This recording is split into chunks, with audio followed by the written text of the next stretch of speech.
this morning. We humbly seek your mercy. We humbly seek your forgiveness. Almighty Father, we need your presence. We need the presence of the Holy Spirit.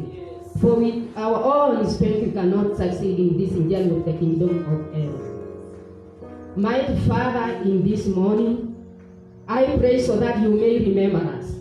As you remembered the children of Israel, and you took them away from the country of captivity. I pray for the assembled, orphans and the widows, the poor and the sick. Mighty Father, may you remember them. Rescue us from coronavirus and other chronic diseases. Mighty Father, the whole world is crying. We are mourning, Almighty Father. And we are the work of your hands. We are your creation, Almighty Father. I pray so that you may hear our cry. Mighty Father, you do mighty works that no man can do. You heal chronic diseases that no man can heal. Mighty Father, you are the only God who is worthy to be honored. You are the only God who is worthy to be worshipped. You are the only God who is worthy to be respected. For there is no other God like you on earth, and there will never be forever and ever. Mighty Father, we need your presence. We need your presence of the Holy Spirit. Guide us, Almighty Father. We refuse following our knowledge. Raise our faith, Almighty Father. Strengthen our faith. Your farm is full of harvests, and there are no enough harvesters. Almighty Father, strengthen us. Rescue your sheep, Almighty Father. For the devil has taken a chance to scatter them. I pray for the nation of Kenya. Mighty Father, I pray so that you may bind the leaders with love. For where there is love, there is peace. There is unity and prosperity. Almighty Father, you are praying this morning. Bless your word, Almighty Father. Bless your temple. Bless every person who has entered in this temple. Bless all the churches worldwide who will worship you in the truth and in the spirit. Mighty Father, sanctify your altar. Anoint your altar. Sanctify your temple in this morning, so that we may be accepted in your presence. In Jesus' name I pray. I'm Pastor Beth from Margaret Worship Church, Ruaraka, Nairobi, Kenya. I welcome all our viewers worldwide to our message of today. And God bless you all. Our message today is about altars.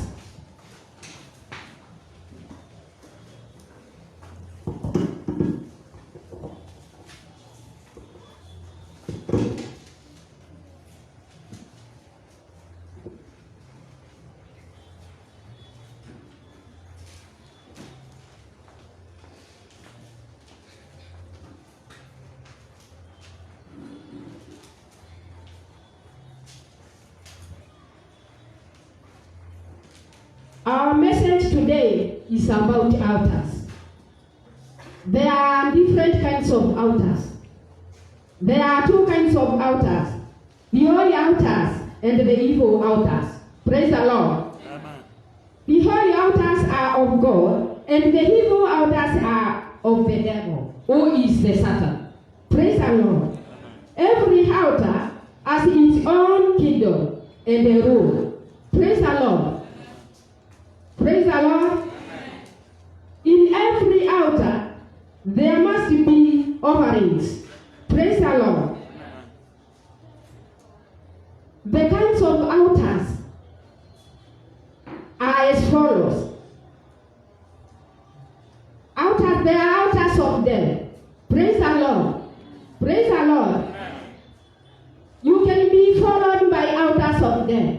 Your generation, your family, your relative may be undermined by altars of death. Praise the Lord.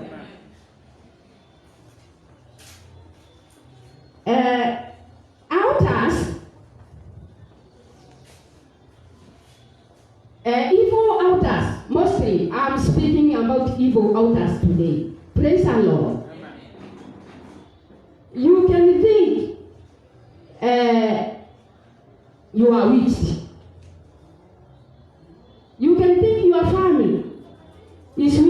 your neighbor, but never. Evil altars are worse than witchcraft. Praise the Lord. Praise the Lord.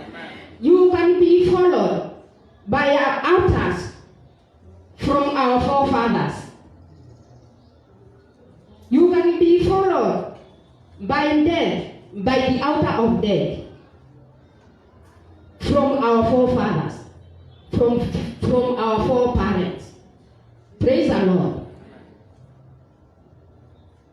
There is altars of poverty. You can struggle in your lifetime. If you do this, you do that, it fails. Maybe you did not notice what is undermining you. Altars of poverty is a spirit. Praise the Lord. Poverty is a spirit.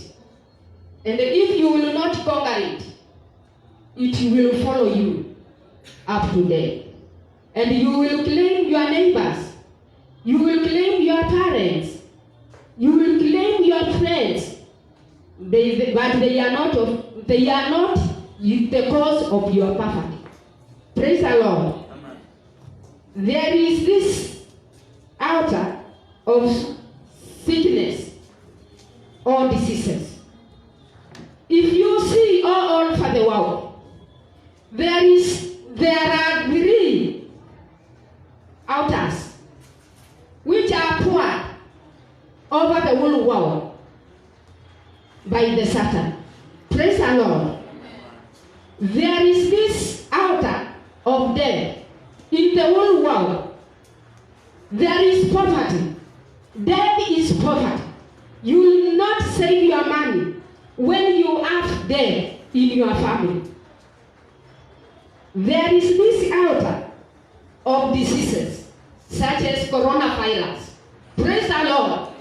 This disease, it is the cause of poverty all over the world. Praise our Lord. People have destroyed or they have lost their will through coronavirus, through death. Praise the Lord. They have lost their beloved ones. They have lost their neighbors because of this altar of the disease, COVID-19. Praise the Lord. How will we conquer this disease in the whole world? Because the whole world is mourning. After even it is not crying, we are mourning spirit. Praise the Lord. There is this altar of rejection. My dear children, you can be rejected even by your parents. You can be rejected even by your husband. You can be rejected even by your wife. Praise the Lord. Praise the Lord. So if you see conflicts in your house, don't rush. Search out what is the cause of this. Praise the Lord. There is this generation of altars, and I have spoken about it. Praise the Lord. We are suffering because of our forefathers' sins. Praise the Lord. Even the Bible says, we are suffering because of our forefathers' sins. Praise the Lord. And how will we conquer them? We will see in the Bible.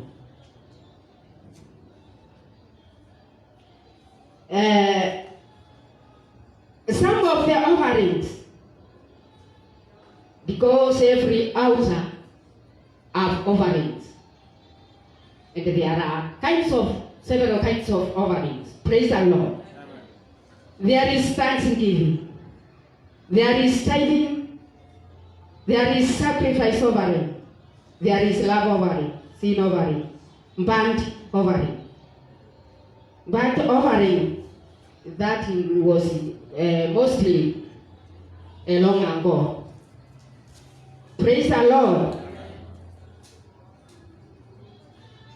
Sacrifices Offering breaks altars. Praise the Lord. Amen. Praise the Lord. Amen. Sacrifice offering breaks altars.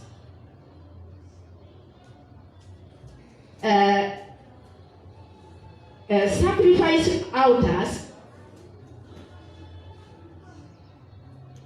It is offering that will touch the heart of God.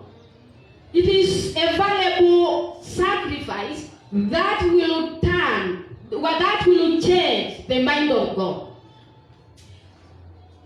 Praise the Lord. Amen. Sacrifice that will hurt you if you offer it. Praise the Lord. There are some people of God who gave sacrifices. Sacrifice confuses God. It changes the mind of God and the heart of God to hear our prayer. Praise the Lord. And I pray so that the Spirit of God may teach us.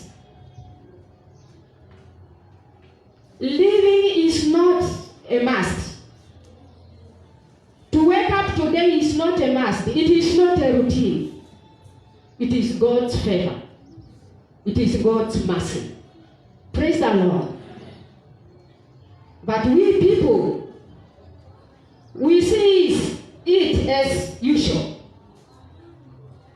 To wake up as usual. To work in your working place as usual. We forget our lives are in the hands of God. Praise the Lord.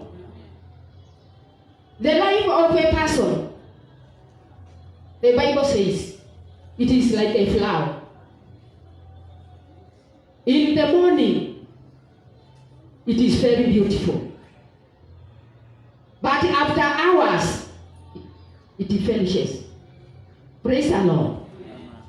That is how the life of a human being is. Don't be proud of your life. Honor your God. Know who is God is. Praise the Lord.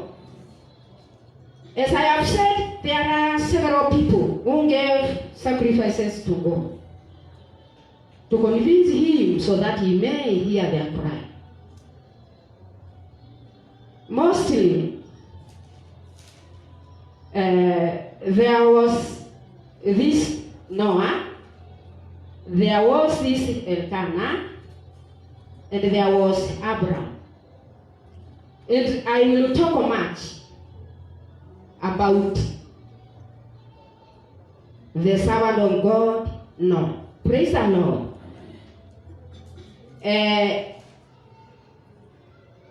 About Abraham. Tribulations may come to test you. You can be tested by God. Not all tribulations come from the devil, but mostly of them comes from the devil. The Bible says God never tempts us. When He tempts you, there is a great reason. He wants to test you your faith. Praise the Lord. There is Abraham who was tested to give a body of sacrifice or offering, as I can say. Praise the Lord. Something marvelous. Burnt offering. Burnt offering means you are going to burn the offering, as the people of long ago used to do. Just imagine. Abraham had only one son, Isaac. And God told him that to take him and then go and then give him an offering. Only one son. and to man him, only not to give him, to serve him in the temple. No, to man him. Just imagine. It is difficult. It is very difficult. Me, I have children, but I say truly, if it was I couldn't. I couldn't. But Abraham feared the Lord, and he fulfilled the voice of God. Praise the Lord. And that is where in God the favor, to be God the Father of faith. Praise the Lord. Let me rush to Elkanah. Elkanah had two wives, Penina and Anna. And Anna you usually know very well. He had no child. Praise the Lord. But she was a prayerful woman. I'm going to touch about prayer. Prayer changes situation. Prayer can change the mind of God or the heart of God. Prayer is a weapon. Prayer is a shield. Prayer is a destiny changer. Prayer is power. Prayer is only the way to communicate with God. Praise the Lord. First Thessalonians 5:17, it is said we should pray without ceasing, without stopping. Praise the Lord. As human beings, we have become stiff-necked people. We don't give our mighty God chance to serve Him. We have valued our businesses. We have valued our daily works more than His work. Praise the Lord. Amen. Praise the Lord. Amen. Even we don't have time to pray.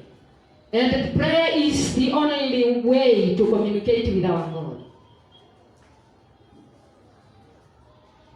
Mostly we pray in terms of trouble.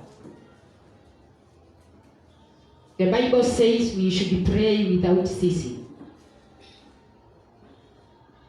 Even Jesus told his disciples,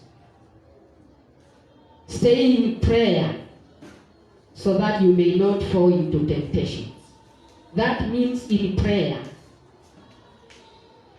it will be not easy to fall into temptation, because prayer is power.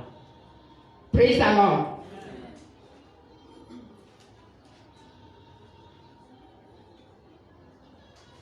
Let me go straight away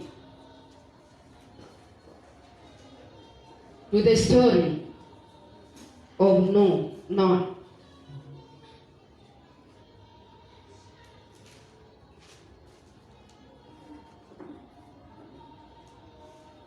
The Bible says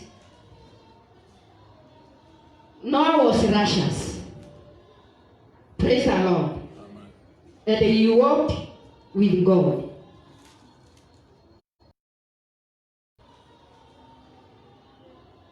Noah was blameless in his generation. He was a straightforward man. Praise the Lord. And in the time of Noah, the earth was full of corruption in God's sight. And the whole world was filled with violence. Praise the Lord. That means there was no love. If you love your neighbor, if you love your family, if you love your enemy, there will be no any violence in the earth. Praise the Lord. Praise the Lord.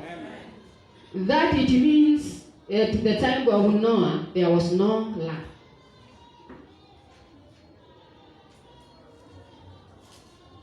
I'm going quickly according to the time, but the but the Holy Spirit will guide me. God told Noah to build an ark. Specifically, the ark was made of a tree called gopher, so that he may rescue his family.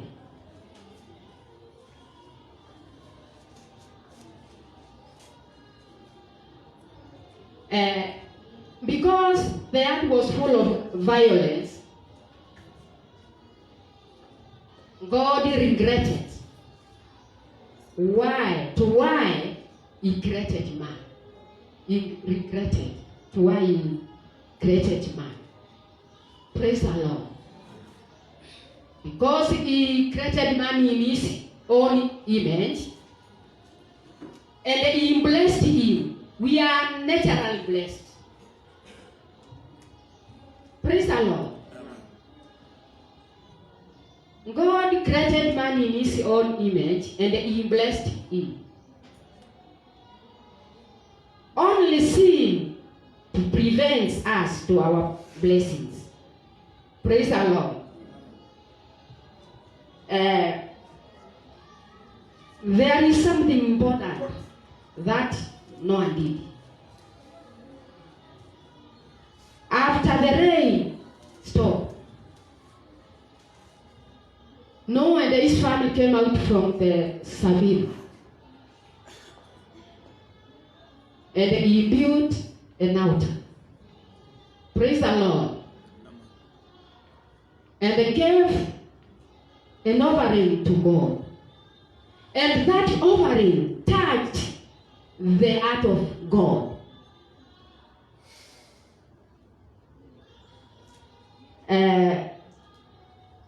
Open your Bible, Genesis 8:20, verse 21.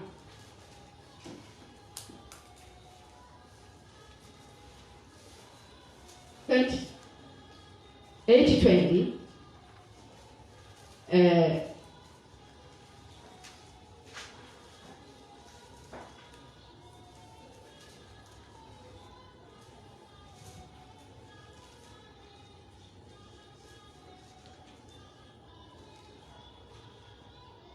Then Noah built an altar to the Lord and took of every clean animal.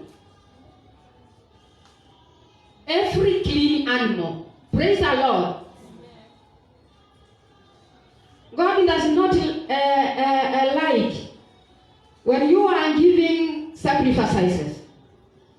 Give a sacrifice which is pleasing to you. He told Moses, tell your people not to give me animals with defects. Praise the Lord. We give offering which are defects. The surplus. Which remains after your expenses. Praise the Lord. Praise the Lord.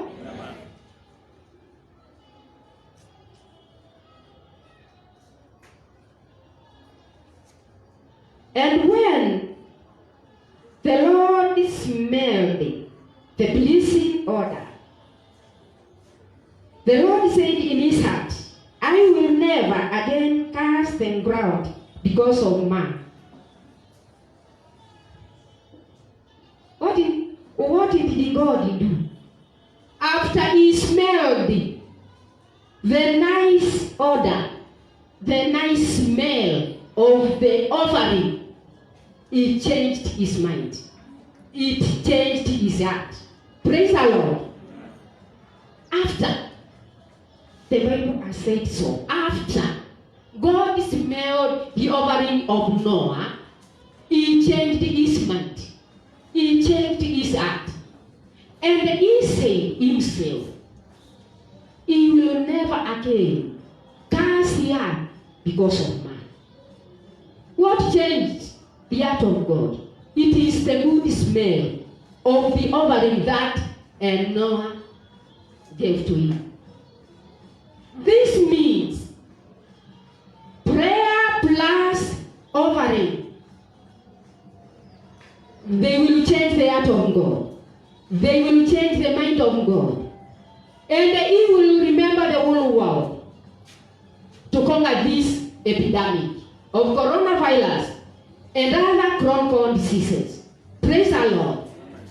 Praise our Lord. Amen. All the denominations of the world, they ought to give sacrifices to God. Sacrifices that will touch the heart of God, that will change the mind of God, to hear our mourning. We are mourning, not crying. And He will rescue us from this epidemic and other problems. Praise the Lord. But we have taken it as usual. As usual. It is good to fulfill the rules and the regulations from the Ministry of Health. Faith without action is dead. Fulfill the regulations and the rules of the Ministry of Health. But I urge you, understand this. Only your prayer, only your sacrifice, a valuable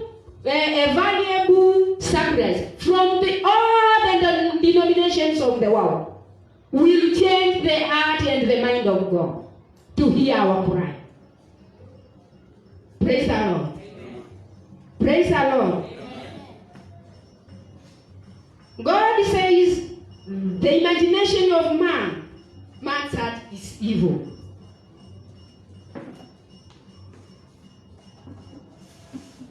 The imagination of man's heart is evil. And He made a covenant after the sacrificing of Noah. They said you will never cast the earth because of man.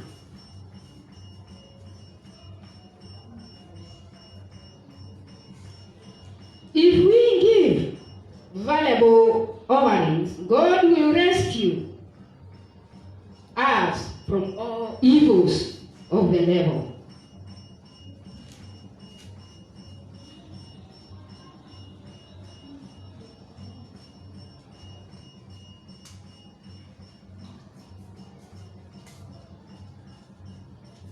I want you to read these verses. I want English.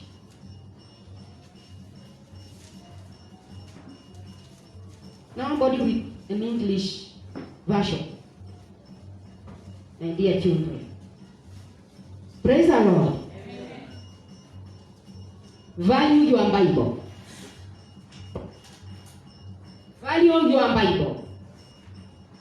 In the coming generation, they will never see this Bible. This is not a novel, please. This is not a literature book. It is called the Holy Bible. Value your Bible. Your phone is not a Bible. It is full of evils. Praise the Lord. Don't misplace your Bible at home. This is the sword of our grandchildren. Take it great care. I beseech you. I beseech you. I beseech you.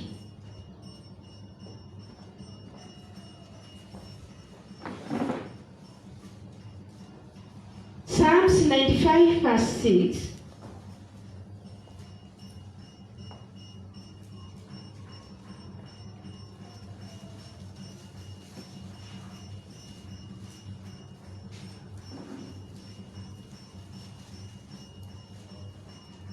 Psalms 96, if you have got an English Bible, you can read it for us.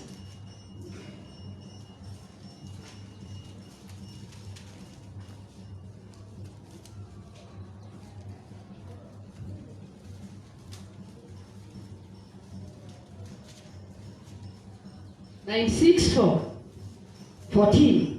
96:14.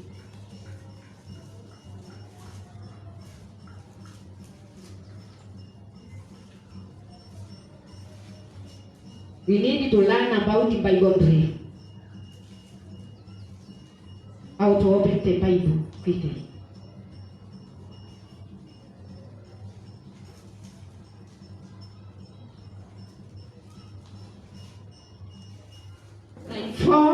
Please, sorry. Read fast. 94:14. Psalms 94:14. For the Lord will not cast off his people, nor will he forsake his inheritance. But judgment will return to righteousness, and all the upright in heart will follow it. For the Lord will not forsake his people. He will not abandon his heritage. For justice will return to the righteous, and all the upright in heart will follow it. Praise the Lord. God has spoken for the righteous. He will not forsake you. Praise the Lord. He will remember you time like this. Praise the Lord. But what is your relationship with God so that He may remember you? Have you got a good relationship with God, our mighty God? Praise the Lord. Straighten your ways so that God may accept you. Let us see Psalms 95:6.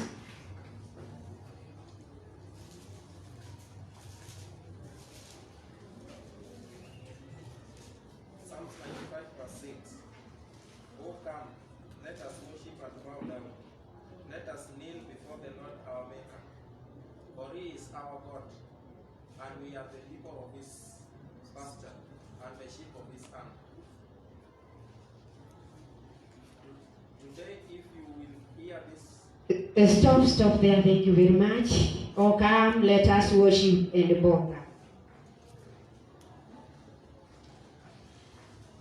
Let us come together and worship God and bow down to Him.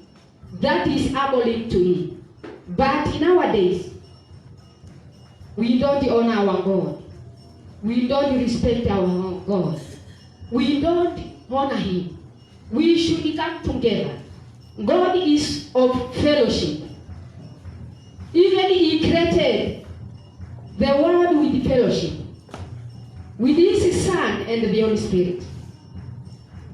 God loves fellowship. The Bible says, come and fellowship together. Come and worship our mighty God. Praise the Lord. Come and bow unto you. That is humbling to our God. We should be humble to God. We should keep away from pride. Praise the Lord. God does not like pride. We should be humble to our God, so that He may hear our cry. Praise the Lord. Let us go. Psalms 96:9.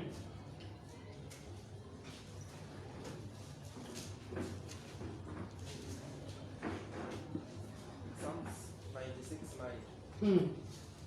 Oh, worship the Lord in the beauty of holiness. Tremble before him all the earth. Stop. The Bible says, worship the Lord in holiness. Praise the Lord.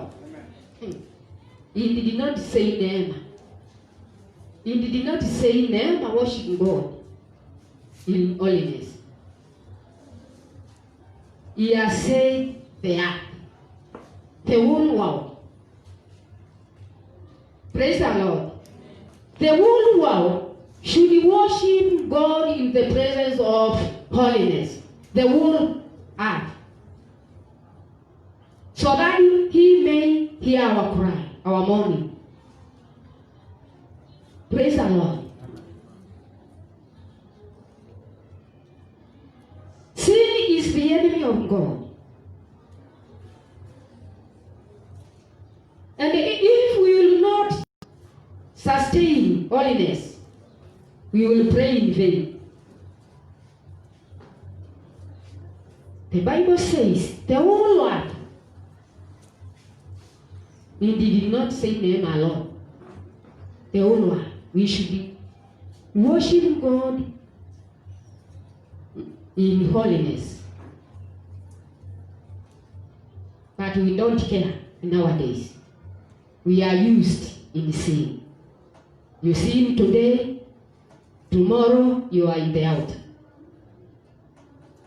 I'm going to repent. Praise the Lord. Know and understand this. The heaven is for the righteous.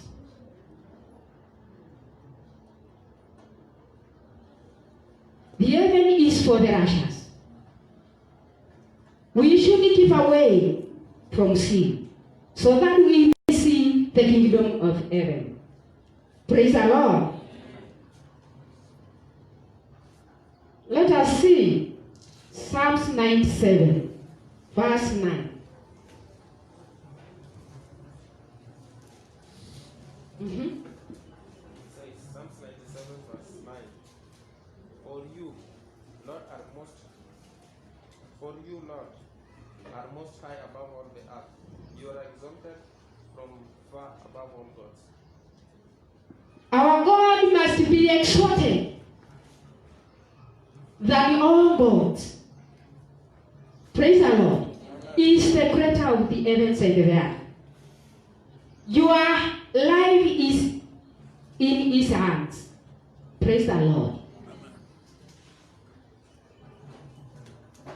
But in nowadays, we have been used with God. We don't honor him. The Bible has told us to bow down and they worship him in the abundance, and they worship him in abundance. Praise the Lord. Let us go to Psalms 97:7. 97:7.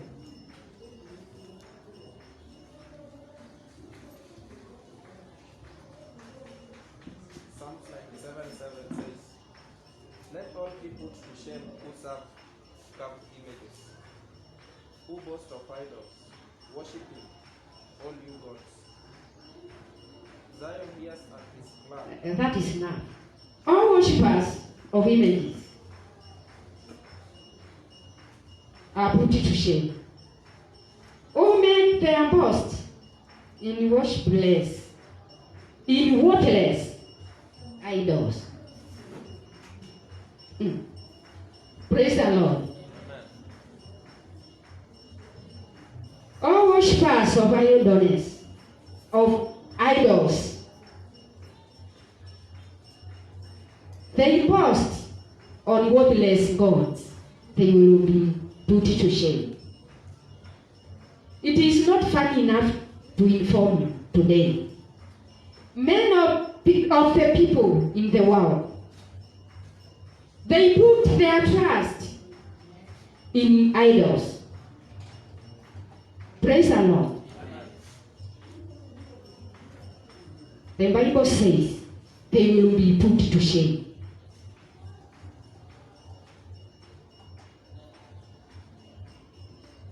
And I'm very sorry to inform you. Be very careful. Running to here and there. Looking for miracles and wonders. Praise the Lord.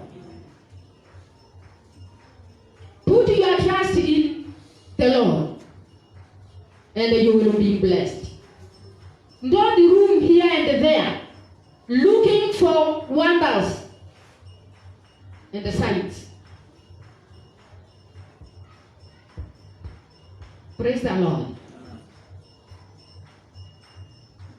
Be invited in your church. Be invited in your church. Honor your bishop. Honor your pastor.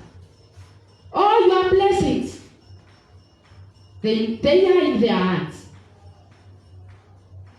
Don't roam about in other churches. Praise the Lord. Praise the Lord. The Bible says, in the end time, there will be many tribulations. That is another chapter I will tackle another day. People will do wonders and the signs with the powers of the devil. The devil has power. He is the God of the earth. People will come and say they are Jesus. And the Bible wants you and I. Do not follow them. Be firm with your salvation. And the Bible says in Matthew, even Jesus does not know the day you will be sent by his Father God. Even the angels do not know the day and the hour when Jesus will come for his church. Why are you being confused?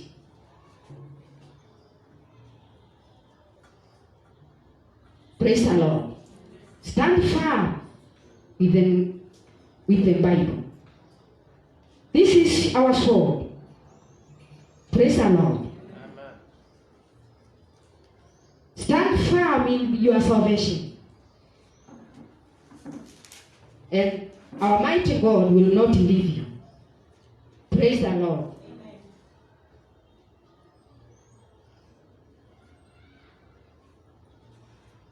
Honor your God with your substance or with your substances, and with the first fruit of your produce.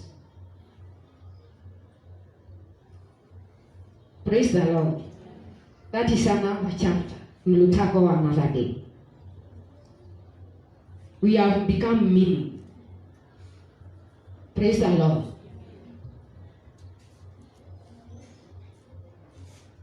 Praise the Lord. Amen.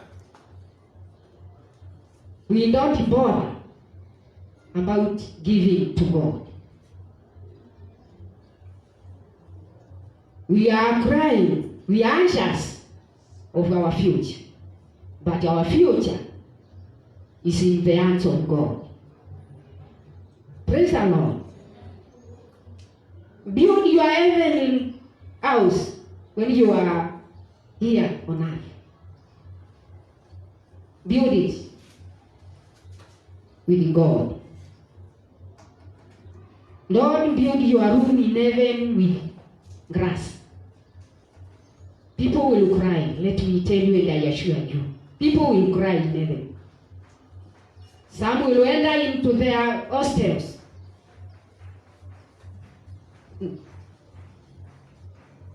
They will find nothing. It is your time to give to the Lord. He is your giver. Praise the Lord.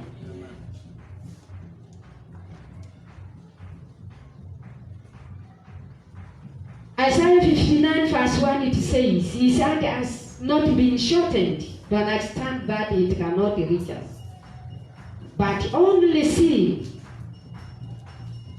prevents us from his blessings.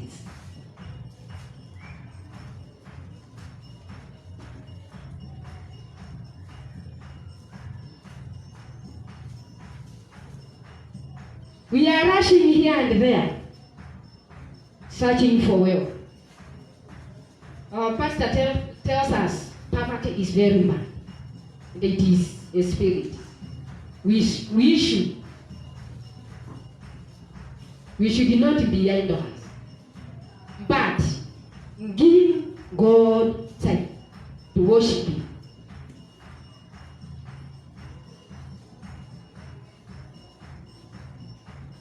We are here and there, roaming about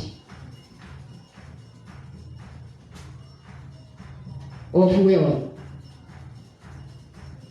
But the Bible says, riches have wings.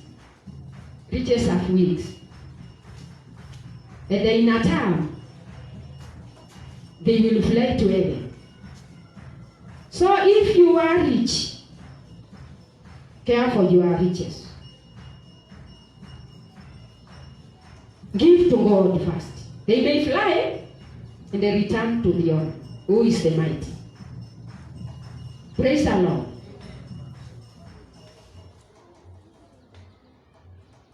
Praise the Lord. Amen. Our God is not a poor. Is not a poor God. Haggai chapter 2 verse 8 it says gold and silver is for his. Joel chapter 2 verse 25 it says he will restore. Don't mind about the past. Don't mind about Corona. Don't mind about Corona, my dear children. Our God is not a liar. He is a faithful God. He will restore all that has been destroyed by coronavirus. But the secret is trust in Him, and He will bless you. Praise the Lord. Mark 9:23, it says, all things are possible to God. Nothing is impossible. God is able to cure this chronic disease, coronavirus, and other chronic diseases. He's able. And there is a day when He will make a stamp. And they say, that's all. That's all. No more about Corona. But we should give sacrifices, valuable sacrifices that will touch the heart of God, that will touch the mind of God, or change the mind of God, so that He may hear our mourning. Praise the Lord. Maybe there are some altars following you, following your marriage, following your children. Let me tell you, I have something that I have noticed. Your children may be destroyed by the altars of generation. Some may follow their angles. Others they will fall or imitate. Some will imitate their aunts. Some will imitate their fathers. Some will imitate their grandmothers. And they will be destroyed by the altars. Give sacrifices now and then. See today and that's all. No. Give continually. Maybe there is an altar of death. When you travel, you have an accident. What is the solution? The solution is only to give offering, sacrifice, that will break that altar of death. Others, the devil has put a mark in a certain man, in a certain date, in a certain family, in a certain man, in a certain date, there must be a death. You must. Amen. Praise the Lord. Amen. And God bless you all. Stand up.